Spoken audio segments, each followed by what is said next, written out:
નમસ્તે વિદ્યાર્થી મિત્રો, સ્ટડી પર્વમાં સ્વાગત છે. ગયા વિડીયોની અંદર આપણે પ્રાણી પેશી વિશે વાત ચાલુ કરેલી છે, જેમાં અધિચ્છદ પેશી વિશે આપણે વાત કરી. આજે આપણે સંયોજક પેશી વિશે વાત કરીશું. ચાલો જોઈએ સંયોજક પેશી અને તેના પ્રકારો વિશે.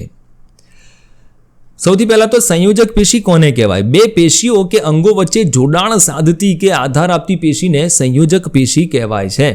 આ એની વ્યાખ્યા છે. સંયોજનનો અર્થ શું થાય? જોડવું. આ પેશી જે છે ને એ શરીરના વિવિધ અંગોને જોડવાનું કામ કરે છે, માટે એને સંયોજક પેશી તરીકે ઓળખવામાં આવે છે. કોષો એકબીજા સાથે ઓછા જોડાયેલા હોય છે. આના કોષો જે છે નજીક નથી હોતા, છૂટા છૂટા હોય છે. જેલી જેવા પ્રવાહી આંતરકોષીય આધારક દ્રવ્યમાં ખૂંપેલા કે ગોઠવાયેલા જોવા મળે છે. માધ્યમ હોય છે, માધ્યમની અંદર આ કોષો જે છે ને એ ખૂંપેલા અથવા તો તરતા હોય છે.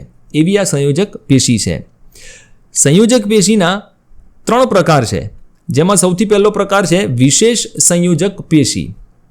એના 2 પેટા પ્રકાર છે, તંતુઘટક પેશી અને મેદપૂર્ણ પેશી. ત્યારબાદ સંયોજક પેશીનો બીજો પ્રકાર છે કંકાલ સંયોજક પેશી, અને એના પણ 2 પેટા પ્રકાર છે, અસ્થિ અને કાસ્થિ. ત્યારબાદ ત્રીજો પ્રકાર છે પ્રવાહી સંયોજક પેશી, એટલે કે રુધિર. તો સંયોજક પેશીની અંદર આટલા પ્રકાર અને એના પેટા પ્રકાર છે. ચાલો ઝડપથી જોઈએ આના એક પ્રકાર વિશે. સૌથી પહેલાં વાત કરીએ આપણે તંતુઘટક પેશી વિશે. સ્થાન ક્યાં છે આ પેશીનું? ત્વચા અને સ્નાયુ પેશી કે માંસપેશીઓની વચ્ચે રુધિર વાહિનીઓની આસપાસ, ચેતાઓની ફરતે અને અસ્થિ મજ્જામાં જોવા મળે છે. આ એનો દેખાવ કેવો હોય છે તમે જોઈ શકો છો, તંતુ જેવો છે ને. આ તંતુ જેવું પેશી છે, એટલા માટે તેનું નામ તંતુઘટક પેશી છે. ત્વચામાં, સ્નાયુ પેશીઓ, માંસપેશીઓની અંદર, રુધિર વાહિનીઓની આસપાસ, ચેતાઓની ફરતે, અસ્થિ મજ્જાની અંદર પણ આ પેશી જોવા મળતી હોય છે. શું કામ કરે છે આ પેશી? અંગોની અંદર ખાલી જગ્યાને પૂરે છે, અને એટલે પૂરણ તરીકે કામ કરતી આ પેશી છે.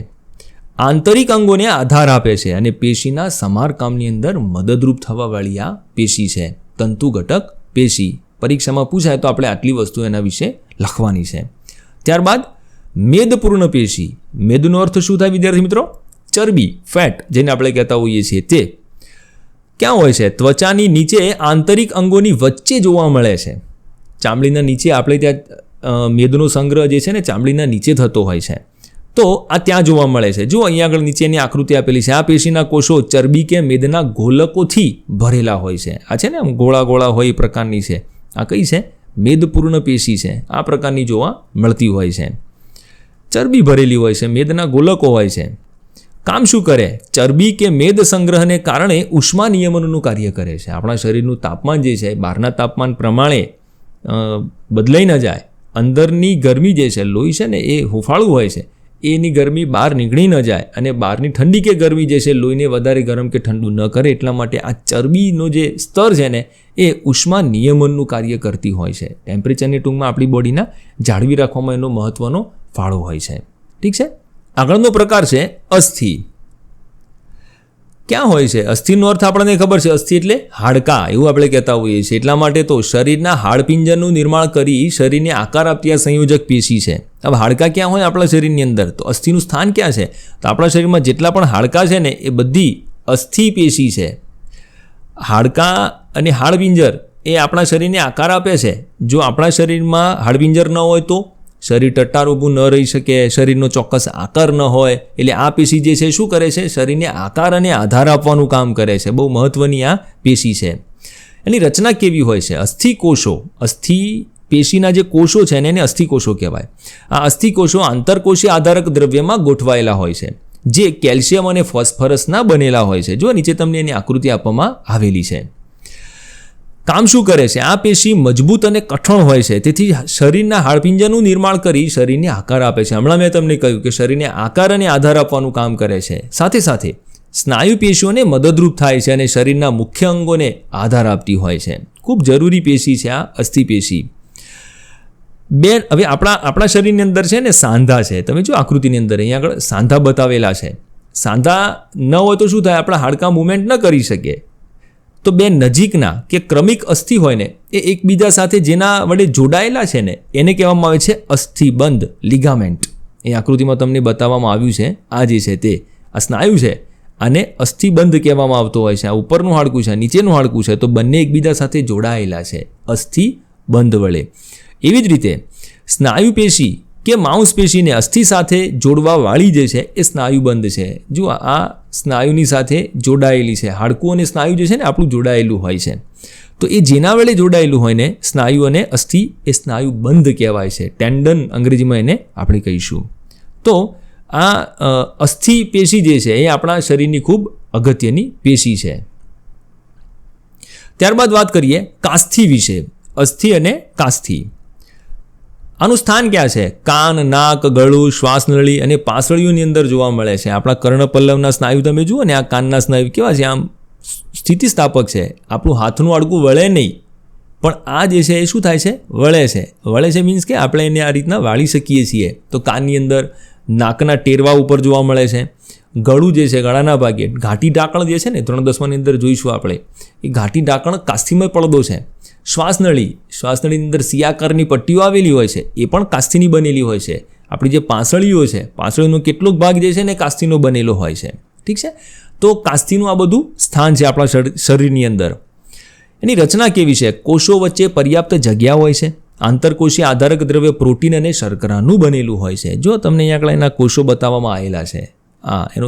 એની ઓરિજિનલ આકૃતિ છે. આ પ્રકારના કાસ્થિ કોષો જોવા મળતા હોય છે. અસ્થિ મજબૂત હોય છે, જ્યારે કાસ્થિ સ્થિતિસ્થાપક હોય છે. કર્ણપલ્લવને વાળી શકાય છે જો કાસ્થિ પેશી આવેલી છે. હમણાં મેં તમને કહ્યું ને કે આપણે કર્ણપલ્લવને આમ વાળી શકીએ છીએ, આમ આ રીતના કરી શકીએ. આપણું જે હાડકું છે ને એને આપણે વાળી નથી શકતા, કારણ કે કઠણ હોય છે, મજબૂત હોય છે. જ્યારે કાસ્થિ જે છે એ સ્થિતિસ્થાપક હોય છે. આ પેશી કાર્ય શું કરે છે? અસ્થિઓના સાંધાઓને લીસા બનાવવાનું કાર્ય કરે છે. હાડકાનું જે જોડાણ હોય ને ત્યાં આગળ એ અસ્થિઓ, એની વચ્ચે ત્યાં આગળ કાસ્થિ પેશી આવેલી હોય છે, જે શું કામ કરે? આપણી મુવમેન્ટ જે છે ને એને ઇઝી બનાવે. સાંધાની મુવમેન્ટને ઇઝી બનાવે, કારણ કે લીસી કરી દેતી હોય છે એટલા માટે. તો આ કાસ્થિ પેશી છે. ત્યારબાદ આગળની પેશી જોઈએ. છેલ્લી પેશી આની સંયોજક પેશીમાં રુધિર પ્રવાહી સંયોજક પેશી. આ પણ ખૂબ અગત્યની પેશી છે. જોઈએ રુધિર. હવે રુધિર જે છે ને વિદ્યાર્થી મિત્રો, રુધિરના બે ભાગ છે. એક રુધિર રસ છે જેને પ્લાઝમા કહેવાય છે, અને બીજું છે રુધિર કોષો. બાજુની આકૃતિમાં તમને બતાવેલું છે રુધિર કેવા પ્રકારનું છે તે. આ લિક્વિડ છે, પ્રવાહી છે, એનો કેટલોક ભાગ અહીંયા આગળ બતાવવામાં આવેલો છે. અંગ્રેજીમાં એના કેટલાક નામ પણ આપેલા છે. રુધિર રસ એ પ્રવાહી સ્વરૂપે હોય છે. શું હોય એની અંદર? પ્રોટીન હોય, મીઠું NaCl સોડિયમ ક્લોરાઇડ હોય છે, વિવિધ અંતઃસ્રાવો હોય છે, પોષક દ્રવ્યો હોય છે, ઔષધિ હોય છે, શ્વસન વાયુ પણ હોય છે. આપણા ઓક્સિજન આપણે લઈએ છીએ અને CO2 બહાર કાઢીએ છીએ, આનું વહન પણ જે છે ને એ રુધિર દ્વારા થતું હોય છે. તો શ્વસન વાયુઓ પણ અંદર આવેલા હોય છે. 3 પ્રકારના રુધિર કોષો હોય છે: રક્તકણો RBC એટલે કે રેડ બ્લડ સેલ, શ્વેતકણો WBC એટલે કે વ્હાઇટ બ્લડ સેલ, અને ત્રાકકણો. આ 3 રુધિર કોષો છે અને રુધિર રસ છે. આ ભેગું થાય ને એટલે આપણું રુધિર બનતું હોય છે. લાલ રંગ જે છે ને રક્તકણને આભારી હોય છે. શ્વેતકણો ને ત્રાકકણો જે છે ને આપણા સૈનિક તરીકે કામ કરતા હોય છે. એના વિશે આપણે ડિટેલમાં નોમતમાં ભણવાનું નથી, પરંતુ એટલું આપણે ધ્યાન રાખીએ કે રુધિર જે છે રુધિર કોષો અને રુધિર રસનું બનેલું છે. શું કામ કરે છે? હમણાં જ આપણે કામની વાત કરી. તો આ જે પ્રવાહી સંયોજક પેશી છે ને રુધિર, એ O2 CO2 ઓક્સિજન અને કાર્બન ડાયોક્સાઇડ જેવા શ્વસન વાયુઓ, શરીરમાં પચેલો ખોરાક આપણે જે ખાઈએ છીએ, એ તમે માની લો કે સફરજન ખાધું તો એ સફરજનની અંદર રહેલું જે રેટિનોલ છે, વિટામિન A જે છે, એ આંખ માટે જરૂરી છે. પણ સફરજન તો પેટમાં જાય છે. દવા લીધી, માથું દુખે છે, ગોળી લીધી છે, તો દવા તો પેટમાં જાય છે. તો માથા ઉપર અસર કેવી રીતે થાય? તો એ જે પચેલો ખોરાક છે અથવા તો ઔષધિ છે, દવા જે છે, એ બધું લોહીમાં ભળે છે અને લોહી સાથે આખા શરીરની અંદર એ ફરતું હોય છે. અંતઃસ્રાવો છે, 3/10ની અંદર જોઈશું. ઉત્સર્ગ પદાર્થો છે, આપણા શરીરની અંદર જે ચાયા પછી ક્રિયાઓ થાય છે ને એમાં કેટલાક ઉત્સર્ગ દ્રવ્યો બનતા હોય છે. આનો નિકાલ શરીરમાંથી થવો જરૂરી છે. તો યોગ્ય જગ્યાએ નિકાલ માટે લઈ જવાનું કામ પણ રુધિર કરતું હોય છે. રુધિર પ્રવાહી સંયોજક પેશી કરતી હોય છે. તો આ બધાને એક શરીરના એક ભાગથી બીજા ભાગ સુધી વહન કરાવડાવવાનું કામ કોણ કરે છે? રુધિર પેશી એટલે કે રુધિર પ્રવાહી સંયોજક પેશી કરતી હોય છે. ઠીક છે. તો આ હતા સંયોજક પેશીના પ્રકારો. પરીક્ષાની અંદર પૂછાય તો તમે આ પ્રમાણે એની વિગતો લખજો. કંઈ સમજ ન પડે તો મને કોમેન્ટ બોક્સની અંદર લખીને જણાવજો અને તમારા મિત્રો સાથે આને ચોક્કસથી શેર કરજો. ધન્યવાદ.